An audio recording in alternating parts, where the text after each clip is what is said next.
to start out. The whole thing about the EV tax credits for cars, okay, my personal belief is that we didn't need any. But that was my personal belief. I think everybody knew that. But with that being said, I said, if we're going to do it, let's get something for it. And changing into a transportation mode, going to electric when we had very, very dependable on foreign supply chain on mostly China. I said, that doesn't make any sense. So we put this together saying $3,750 would come if you source, if you secure and source and do the processing in North America or countries with free trade agreement. And we've also agreed, I think, to expand to our allies that weren't in the free trade agreement, but they would be reliable supply chains. And then the other $3,750 was for the manufacturing of the battery in a car in North America. And you know, I've been very upset about this, and we have some slides, I'm going to go through this. One of the things I'm frustrated by is the classification of the manufacturing of certain foils, powders, and other components as processing instead of manufacturing. So what we've done is exactly what you all did. You know, you basically have provided, upside down, you've provided basically I think is it a grant based on exactly what we've talked about. What is the project? You know, process cathode powder, global lithium battery industry, the lithium arm, commercial production of, and the cathode powder, and now that cathode powder is into processing. Now it's been defined by the Treasury as processing, and I understand that came from you all. It can't be one or the other, depending on where you want to put it, to get more product from other places. We want this done in America. We don't want this overseas because basically then there's no urgency for our manufacturing to ever do this. That's the problem I'm having with it. If we're going to get something for it, I don't want to be relying on foreign supply chains. I'd rather have it right here in the United States, or at least in North America, we have better control. So can you discuss your involvement with the Treasury on implementation of the credits? Because they're saying that you all told them what fit where. Yeah, thank you so much, Mr. Chairman. Yes, we advise the Treasury Department on issues relating to definitions as it involves energy. And we did advise on 30D, and we used the definition that was in the bipartisan infrastructure law, the exact definition. There was no credits in that. There was nothing that's tied to that. Right. So we tried to use congressional intent based upon the bipartisan infrastructure law in terms of the definition. Yeah, but you all had already done a grant based on this. So this grant, the applicant that you could apply under the extraction processing, you could apply under manufacturing. They applied under the manufacturing. We didn't direct them which way to go. They would have qualified under either side.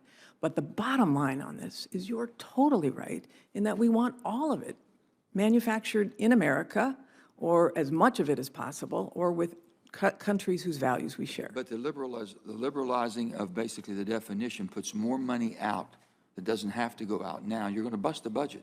This bill is not going to stay within the confines of what we had CBO scoring. That's what I'm trying to make. And that's the problem I'm saying. Why in the hell are we totally committed to going further and further in debt, not having to? We're going to get the same results. Manufacturing's coming here. They're not going to get that $3,750 unless they come here, okay? But if they don't have to come, they're going to take it somewhere else where it's cheaper and easier to get, and someone else is already doing it. Could probably be China coming through a back door. Well, I don't think that's going to happen because China will be potentially one of the foreign entities of concern, and that will not be allowed. Yeah. Thank you for your leadership on this. You should, we should all feel very pleased to note that in this battery supply chain, since these laws and since the beginning of the president's term, there have been 150 battery companies or supply chain elements that have announced they're opening up in the United States, where it would have been, to your point, before in China or in Asia. 150 across all of these states. That equals almost $100 billion worth of investment in the U.S. The policy that this committee and that your leadership, as well as others, has passed matters. And that's why we're seeing all of these companies come to the United States, including extraction, for processing, for manufacturing, for the whole supply chain. It's very exciting to see that things are actually I'm just saying that happening. we need to adhere to the law. The law and the intent of the law was to make sure that we developed it here. As long as we're subsidizing and accepting it and giving the same credit somewhere else, nothing different than basically for the first 90 days, they were letting $7,500 go out the door. It was never intended to because they didn't have the rules out. So they're showing me every step of the way that they have liberalized and put more money out as quickly as they can. I mean, my goodness, we're going from the standpoint to where moving to EVs faster than we're able to basically support that transportation mode. On top of that, we're bribing the people by giving them $7,500 to buy the darn thing. And on top of that, we're trying to outlaw using any combustible engines. We're doing everything we can, and the market's not being driven. I said, let the market go where it's going to go. I'll make a decision if I'm going to buy it or not. Let me just switch to something else very quickly. I know my time's up. I truly believe that the president should be sitting down, the Republicans, Democrats, working through a credit deal so we don't hit the debt ceiling. You can't pay Russian roulette with the national debt. You can't do it. So we need to get that done. Hopefully everybody will. How would it run up, if we run up against a debt ceiling, how would it affect how you operate?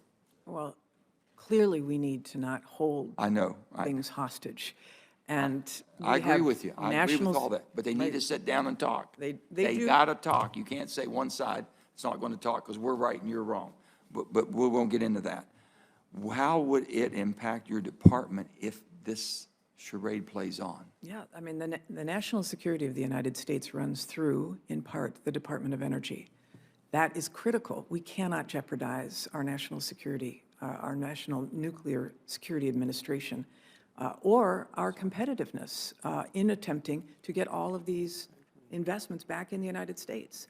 All of that would be jeopardized. Hey, before you click on the next video, if y'all could do me a big favor and hit that like button. The algorithm loves it, and so do I, because it helps promote these videos and get the message out about what our government has been doing. Don't forget to hit that subscribe button and turn on your notifications, because every time I put out a video, you want to know about it, right? Thanks again, and have a good one. See you on the next one. Peace.